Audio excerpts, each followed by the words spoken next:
Hey guys, and welcome. I'm Liz Teresa. I see so many faces that I know. Well, I don't see your actual faces, but I see so many names that I recognize. I'm so excited to see you guys here with me today to talk about visibility. I love talking about visibility for a number of reasons, but I think especially during pandemic life, it's become even more important to discuss because there's almost like when it feels like it's the end of the world outside and that the sky is falling, sometimes you're afraid to go outside and actually say something. And so this is me kind of wanting to revalidate that your work here is so important. And so basically the way that I've mapped out some of the things that I'm going to be talking with you guys about is to start with marketing mindset, because there's no lack of marketing advice in the world. You could Google and be like, how to be more visible on the internet, and hopefully that's not your voice and you don't actually sound like that. But these are things that you can certainly Google. But it's hard to kind of bring your brain and the way that you feel in your heart about marketing up to par with all of the expectations that people have online and all the things that they say, like, oh, post every day. And then you're like, in your brain, you're like, oh, I don't want to do that. So part of this work and part of the importance of what I'm trying to teach you guys today is to kind of get over the pandemic ennui, like the drags and the doldrums of how life feels right now, because like it's wicked hard, and to kind of find ways of moving forward in spite of that, and to be heard above the noise, because that's the most important thing. A little bit of background about me for those of you guys who aren't as familiar with my work. I'm a business mentor and website designer. I've been in the Boston area doing what I do since 2011, although for a time I lived in the South, but that's a much longer workshop that I could give you guys about what that was like. But I am born and bred Boston area girl. I love the Red Sox, and I love helping people rise and be the stars of their business, because I think oftentimes when you're not being the star of your business, this can totally permeate and flood into how you show up in all aspects of your life. And it totally makes me think of that movie. What's that movie? The Holiday? Did anybody see that movie with Kate Winslet and Jack Black? Is it called Holiday? Misty will know. Misty's here. Somebody tell me what the name of that movie is. Anyway, in the movie, Kate Winslet talks to this old guy and he says this thing like, he's like, you're a star, you're a leading lady. You're not supposed to be the best supporting actress of your own life. It is The Holiday. Thank you, Misty.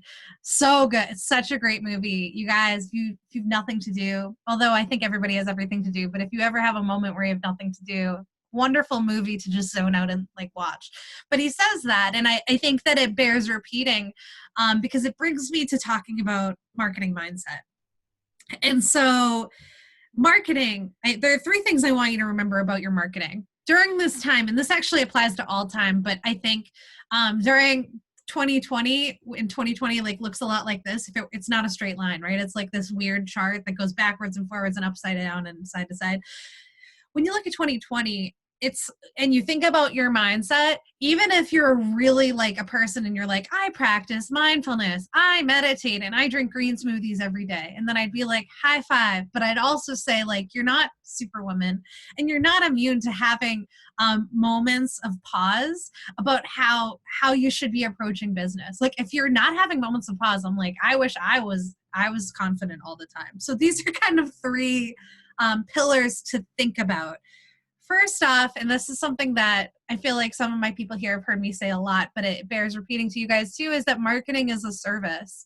And this like took me forever to believe. I've been doing this work since 2011, and only in 2019, 2020 did I really start believing that marketing was not annoying. I loved marketing because I was like, oh, you guys, let's show up and use Instagram and Facebook and stuff.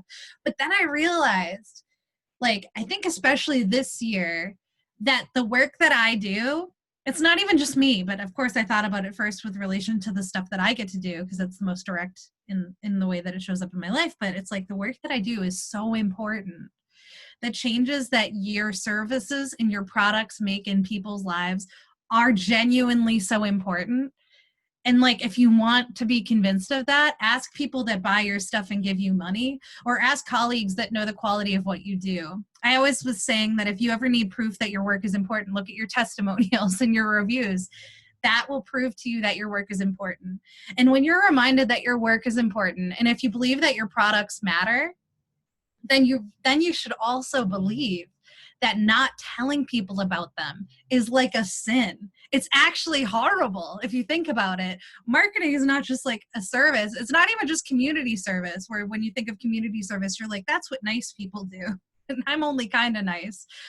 Not marketing your stuff is like, you know your stuff's important, but you're like, I'm not going to tell anybody about it. Or it's okay, Liz, it's kind of important, but it's not brain surgery. It is more important than brain surgery. We shouldn't have to wait for things to be important on an operating table.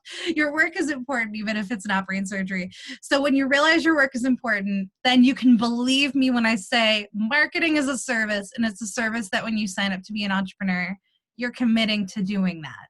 So like, because when people don't know about you, that stinks for them. So stinks for them, and it stinks for you. So number one, marketing is a service. Number two, this is the thing that people say, and I kind of like want to digitally just shake their shoulders and be like, come on, guys. I'm not ready to market myself. I'm just not ready yet. Like, oh, I'll hire you when I'm ready. These are things that people say to me when they're not ready to hire me. But readiness, and I actually just did a post about this on Instagram that you guys may have seen. I'm at Liz Teresa if you want to follow me. But readiness, when you're saying I'm not ready to market myself, that's simply because you have some type of limiting belief of what will happen on the other side of you actually doing the thing and marketing yourself. I know it's like, psh, I just made your brain explode. But think about it, because being ready for anything in life, it's totally an illusion. There's no magic moment when you're like, I don't care how long you dated somebody. There's no moment where you're like, I'm ready to be married. Like I was like, when I married my now husband, I was like, when we got back together, because we had dated forever and I'd known him since I was 17. When we got back together, I was like, so we're getting married, right? Like this is going somewhere? Because that's just me. It doesn't work in all relationships. But there's no ready. There's no, even when I had a baby, I'm like, I definitely, if you had asked me, am I ready? I would have been like, oh God, no. But I don't think that there is a ready. And these are of course, huge life events. But when you think about showing up in your marketing, when people say, I'm not ready to hire you, Liz, it's often not the money. It's I'm not ready to be the star of my business. I'm not ready to show up in a way that's going to attract a lot of attention. It's the same part of your brain that says, oh, I just make websites, or I just help people figure out their money. You know, I just sell this product. It's that just. If I could just like reach in your brain and remove the word just from your vocabulary, I'd do it, you guys, because it would be so good for you. Because the moment that you just, that's the moment that you're losing your marketing mindset. So this is the second part of marketing mindset, is realizing that there's no ready. There's only I decide that I'm ready to attract clients. I decide that I'm ready to go show up, because it's never going to be perfect. Ever. It's never perfect. There's always going to be a post that you look back on and you're like, I don't really say that well, or like, oh, I shouldn't have used that stupid emoji, or oh, that image could have been better. There's always going to be stuff that you look back on in your marketing. And you're always going to be like, that could have been better. Because it'd be weird if you weren't like that. I'm very self-critical like that. I think all entrepreneurs have that part of themselves. So it's knowing that your marketing is a service, and it's knowing that there's no such thing as ready, and that it's really comes down to deciding. And like I said, knowing that your work matters and that you are enough. And this is kind of like a reframe of what we've just been talking about. That it's not that you're just an entrepreneur. You're an entrepreneur. You're a boss. Be the boss of your business. Don't let your business run you. Run the show, girl. That's what I want you to do. I really want to like, if I had like little pom-poms, I would pom-pom at you right now, which would be so funny on a Zoom. I feel like I'd have to back up to pom-pom. But I think you catch the drift. So those are kind of our three prongs of having an effective marketing mindset. Because, and don't skip this work. I'm so glad this is being recorded, because I want you guys to all be reminding yourself of this daily. I mean, talk about what a good Post-it note that would be to have at your desk, to just like always see your work matters. What a wonderful reminder. Gosh, you guys, I should make that a motivational poster and make you all buy it. That would be so aggressive, so aggressively marketing of me. But if it doesn't feel aggressive, you're probably not marketing enough as a general rule. But that's getting at your marketing mindset. So, and as you have questions, please also, like Amy was saying, please feel free to place them in the chat box. I'd love to answer them as they come up. And then we're getting a little bit more into boosting visibility. So now that we're ready and we're like, my work matters, and you have shoulder pads and you're like, I'm a boss person, right? And you have this, like, you got your chutzpah, you're all ready to rock. There are kind of three aspects to boosting visibility during a pandemic. And I think it's important to bring in the context here because, of course, pandemic life, quarantine life, everybody's on the computer telling you to buy their stuff. Everybody is. They're like, oh, like, you know what's good when you're home? Staplers. buy the stapler. I mean, I'm seeing ads for all kinds of stuff right now. And I also have to say I'm shopping more than I probably used to because everybody is online all the time. So then I'm online all the time, which says a little bit about how I spend my time. I probably should be better about it. But there are kind of three huge blocks and areas that I kind of want you to hone in on when you think about having a marketing strategy for being more visible and boosting your visibility, being heard above the noise. The first thing is authenticity. Authenticity. You're like, man, Liz, what an overused word. And then I would say, hey, Debbie Downer, it doesn't mean it's not important. Authenticity is an overused word because being authentic is really, really important. And what's really wonderful is someone once described me as like, when she was like, oh, when I have to think of a person that's really authentic and how they show up online, she's like, I think of Liz Teresa. And I was like, oh, digital high five. Thank you for that. But I think what she's driving at is because when I go show up online, I don't have a ton of airs. Like, it's not like I'm like, we are Liz Teresa, the marketing company, and we are very fancy and British, apparently. I don't like bring in all of this like huff and puff. All I do when I think about showing up online, and I even prepare my content in advance. I don't do everything off the cuff, but it's always, what do my people need to hear? Okay. And you might be like, Liz, like, well, you know, I sell products and I don't make websites. And I might be thinking like, you know, what do my people need to hear? I don't know. Maybe they need to hear that they should go get their hair cut because it's really long. But here's what I would say to you. Even if you're selling a product, you should have a good idea of who your ideal customer is. And there is likely, if you start on that path of thinking who they are, you can even map out how they spend their time, if they're married, if they're not married, if they have kids, if their kids have left the nest, what is their life like? And then how do they spend their day? And what do they need to hear? What does anybody need to hear? Sometimes I post what I need to hear. You know, some of my most effective posts have been like, you matter. I did a post just yesterday and it already has, I would say, approximately a kajillion likes, but I'm going to pull it up on my phone to give you an exact metric. And I posted this in my Facebook group. And what I said was that a small reminder that you're always allowed to change your mind whenever you please in life and in business. And this is all I said. And I kind of said it because I needed to hear that as well. And I have 25 likes since yesterday. And that's a lot. I mean, I think that's a lot. I enjoy having that many likes on it. But don't measure your self-worth in likes. That's a very dangerous little slippery slope. But this is to say, when I sat down to write that, it was kind of like, what do my people need to hear right now? How can I support my community that supports me? Because these are the people that support you. Marketing is a service because you're supporting them because they support your business. This is like, it's a constant state of the money's going this way, the energy's going this way. That's what business really should be, and that's what marketing really is.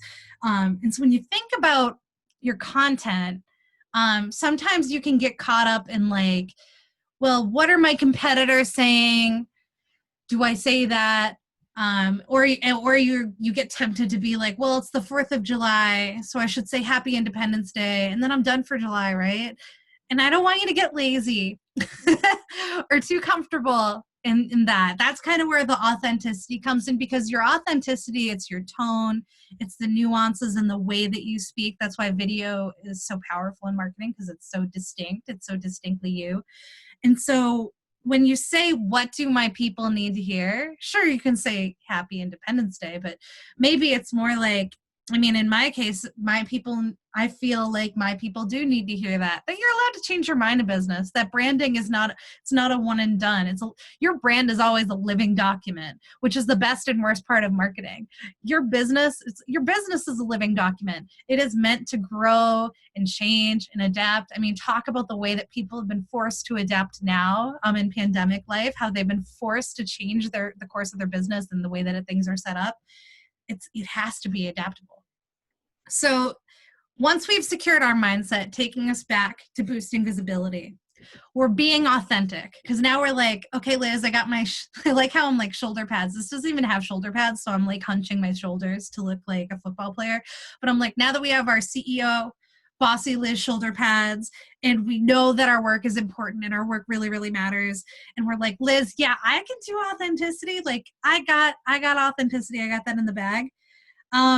Then comes consistency. Okay, so we have authenticity and then consistency. Consistency being another huge component about boosting your visibility.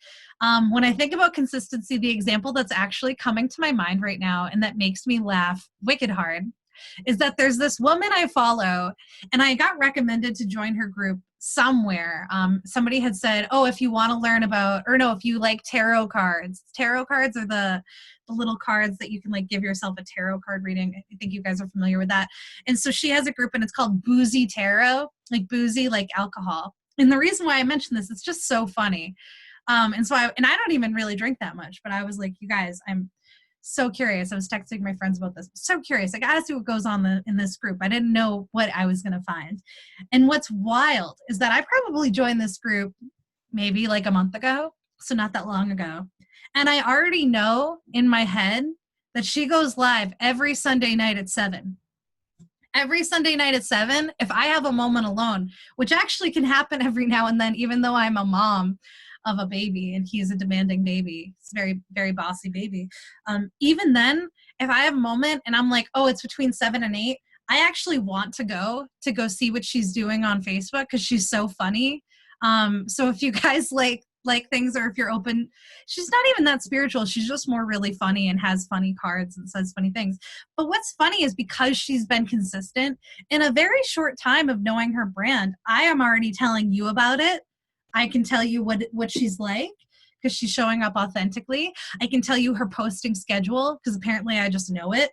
And I actually bought a gift card for a friend for her birthday to get a reading from this lady because I already knew all that stuff about her. Because something that consistency does is it actually creates trust. So not only is consistency important in marketing, because it's just good marketing, because like when you're repetitive in marketing, of course, this is good. And people always worry about being too repetitive. And I'm already telling you, if you've posted something 10 times, it's actually not enough. Do it for like 40 more times. Do it until it's really embarrassing that you keep posting about your product or service or about yourself. That's good marketing. But consistency really begets trust, because when somebody is showing up consistently as they are and using that authentic voice, the authenticity is going to make me like you. The consistency is going to make me trust you. That's so tweetable. Too bad I didn't write it down and I said it. Good thing this is being recorded because I may tweet that later. But it's true. And so one thing that I like to tell people who maybe you don't have a ton of clarity with how you're showing up on social media, or maybe you felt a little bit like you're throwing deli meat at the wall and you're like, does that work? Don't throw meat at the wall. It's such a waste of meat. But what this is to tell you is that if you feel foggy about it, creating consistency can be as simple as like every Sunday night at 7, I'm going to go live. My friend Sonia has a group and it's called the Expansive Women's Network. And this is also a really nice Facebook group. And she goes live every Tuesday at 12. And it's called Taco Tuesday, but she spells it like you're talking. So like the fact that these people are so consistent with their postings and going live, I'm now telling you about it. So you can see the magic of consistency. And if live video scares you, then you're human. So like, don't feel weird if it scares you. I mean, it should scare you a little, because then when you're going live, there's a whole slew of suggestions I can give you. I did a webinar recently called How to Look Good on Video. And I share some tips about going live on it. And it should be available on my website, but if it's not, just send me a message and I'll try to get you a copy of it. But basically, there's a lot of nuances like that you could get nerdy about. But the best thing about going live is just going live on a schedule. So if you don't have a post schedule now for your online marketing, and by post schedule, I mean like on Mondays you post this, on Tuesdays you post this, Wednesdays, Thursdays, and so on. That might be a really wonderful starting point for you when you're thinking about creating a content marketing schedule. And then also, I do like to mention email marketing, because email marketing is probably one of the most underutilized, but so important. It's just such an important part of online marketing that people like aren't paying enough attention to. Having a consistent email marketing strategy. So a lot of times people will teach people that you should have a weekly newsletter. For most of my clients, that like makes them want to throw up, and it's kind of stressful. So what I like to recommend is at least twice a month. If you can do twice a month for your newsletter, you're in good shape, because you're sending emails enough that people haven't forgotten who you are, but you're also sending them enough that there's some level of consistency, because you're still going to convert. I would say you're going to notice the most bang for your buck and most mileage from an email newsletter, even more than social media. Social media is the thing that gets people to like you and trust you. And email marketing is the thing that gets people to take the action. So schedule a call, buy the product, and so on. So that's kind of that's where the consistency it comes in, and it becomes really important. And so we've talked, just to recap, because I like to recap to make sure I'm covering all my bases. We've talked about your marketing mindset, the 3 different parts of that. I'm going to go over it again at the end. We talked about being authentic, because being authentic is what makes people like you. That's the what do my people need to hear when you're thinking about creating a content strategy. And so when you're creating a content strategy that's consistent, this is the huge piece, number 2, very important piece. That's creating the schedule that you can stick to. And so that's the thing that creates trust. So we already have our like, know, and trust, right? This seems very obvious. And you're like, Liz, that's all I need to know to boost visibility. I am the smartest person in the world. And then I'd be like, okay, listen, I have one more really wonderful and important thing to teach you guys about. And that is to actually look at your data. And so data and measurement is a wonderful thing. I can't tell you how many times when I go to make websites, the people that I make websites for are like, can I measure this type of behavior? Can I measure that type of behavior? And then I'll make sure all the measurement is there, and then they never actually look at their own metrics. So this is to remind you to look at the data of user behavior for your website and your social media and your email. So there's data for all of these things. If all of that stresses you out and you're like, Liz, like, I don't have time for this, I don't want to look at everything, like, I'm tired. And I'd be like, girl, I get it. I think that like we were talking before I started recording this, and we were talking about how there's an illusion that there's more time during quarantine, when I actually think that there's less time. I feel like that should be an article for like New York Magazine. I gotta get on that, but it's true.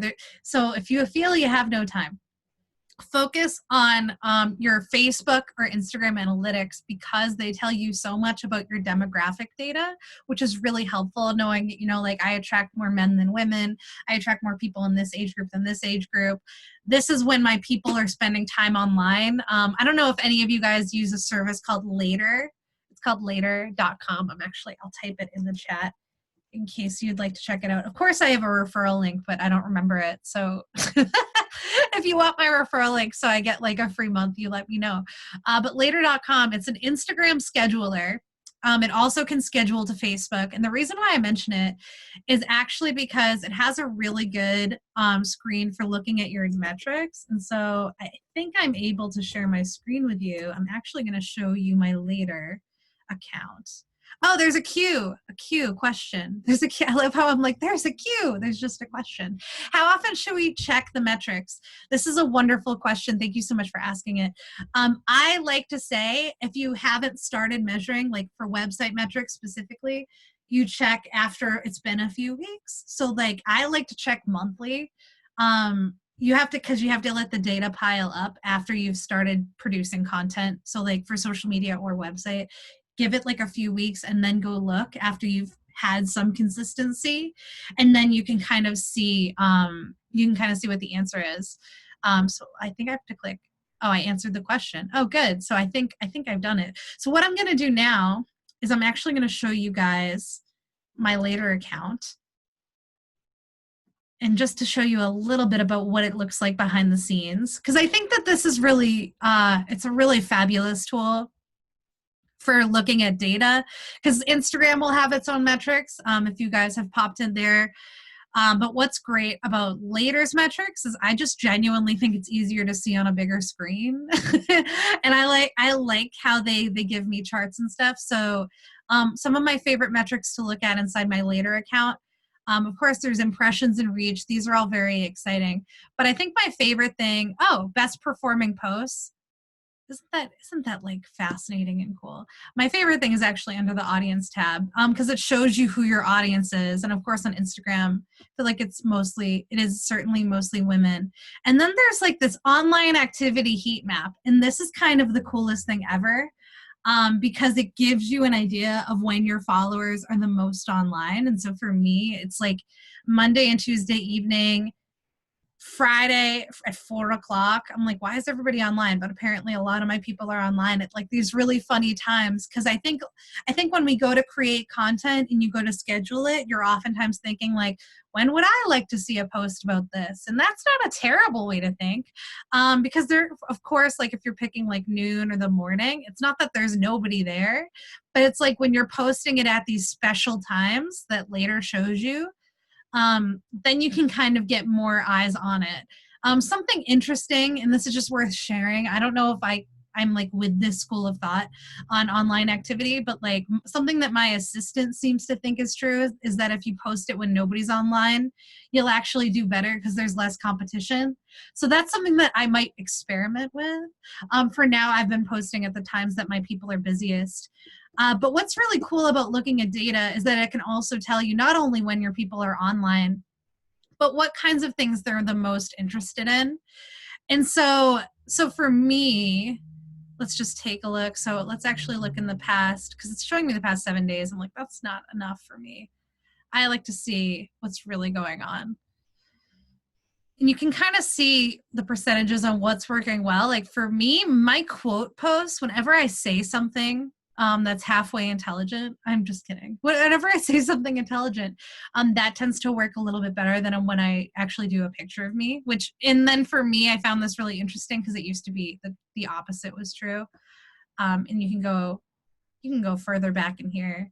But looks like I've been doing really well lately as far as how that goes. You can check out your story performance as well.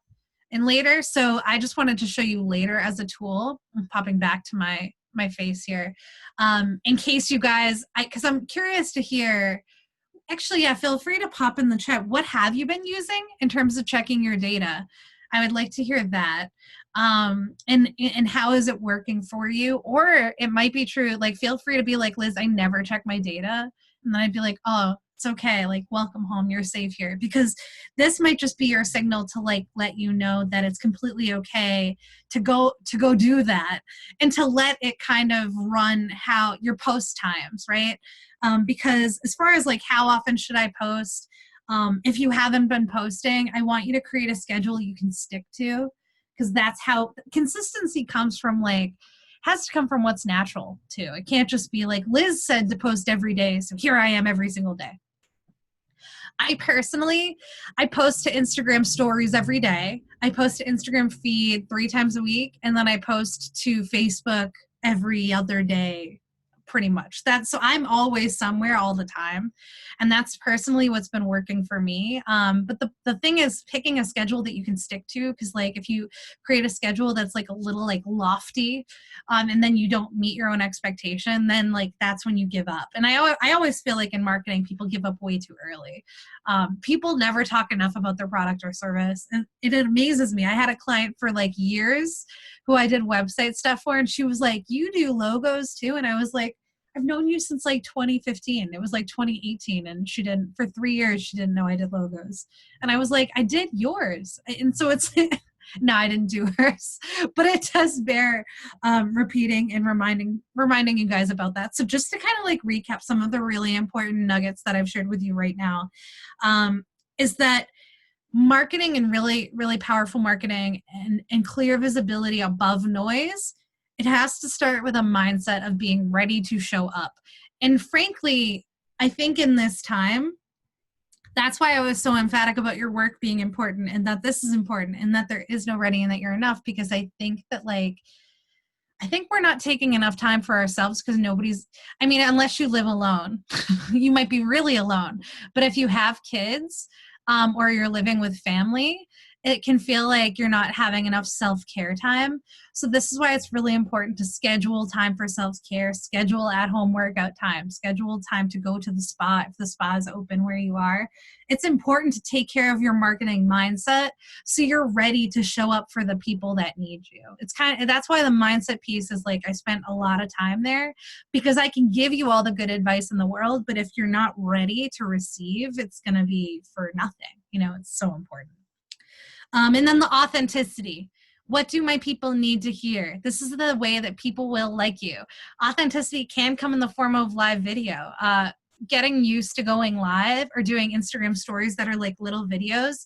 This is a wonderful way for people to get to know like the nuances of your personality, because even if you're not a personal brand, you are the person for your business. You're going to be creating the content that sells the stuff. It makes me think about that guy. Oh, remember when that museum closed? It was like the Museum of Natural History, and then the security guard had to take over to do the Twitter account. I don't know if anybody saw this story, and he's so funny. I think Misty, I think you saw it because I think we talked about it. I don't know if any of you guys saw it, but he ended up becoming the voice for like the Natural History Museum, but he was just the security guard and he just is a regular guy. I bet that was what worked. And now all of a sudden they got so many followers. They went viral because this guy was so likable, because he was just being himself. And so you are enough to show up as you, and you're going to feel goofy and it's going to feel embarrassing. But if it didn't feel embarrassing, it really wouldn't be, you wouldn't be doing enough. It's got to feel like a little bit embarrassing. And so then we go on to consistency. Creating a consistent content schedule that you can stick to, something that you will not fail at, because consistency brings trust. So we've created trust. And then looking at your data, because your data can help fill in the gaps for like the execution. How do I show up? When do I show up? What kinds of content do people really like more than something else? A really good tool, as I shared, was Later.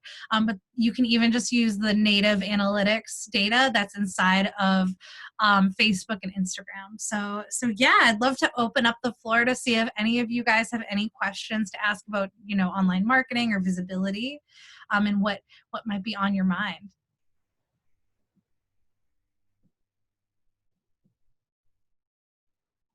So quiet. Y'all are so shy. And feel free to ask questions in the Q&As as well, because I addressed the one in there for how often we should check metrics. But if you have any other questions, if you're even too shy for this, you can always email me too. And I'm always available at liz@lizteresa.com.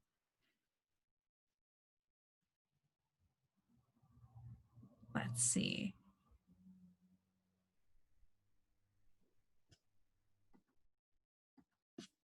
Yeah, I guess there might be no questions. I'm like, don't be shy.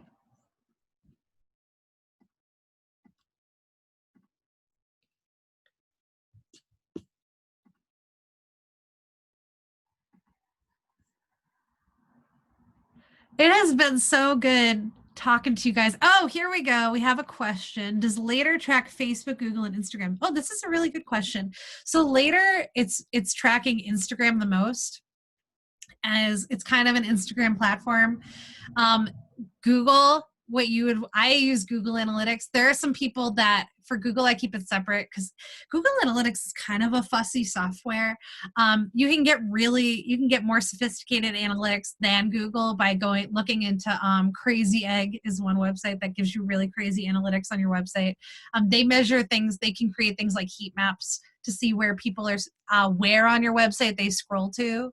Like what they click, they create maps for that. So you can get kind of nerdy with your tracking. I I personally just look at Google Analytics and the most important thing inside Google Analytics that I look for is traffic sources. So for me, I oddly get a ton of Google organic traffic. I get a ton of organic SEO traffic. And so I learned that from Google Analytics. And then Facebook, I just use the Facebook Analytics that they give you, but I admittedly don't check Facebook Analytics nearly as much as I check Instagram.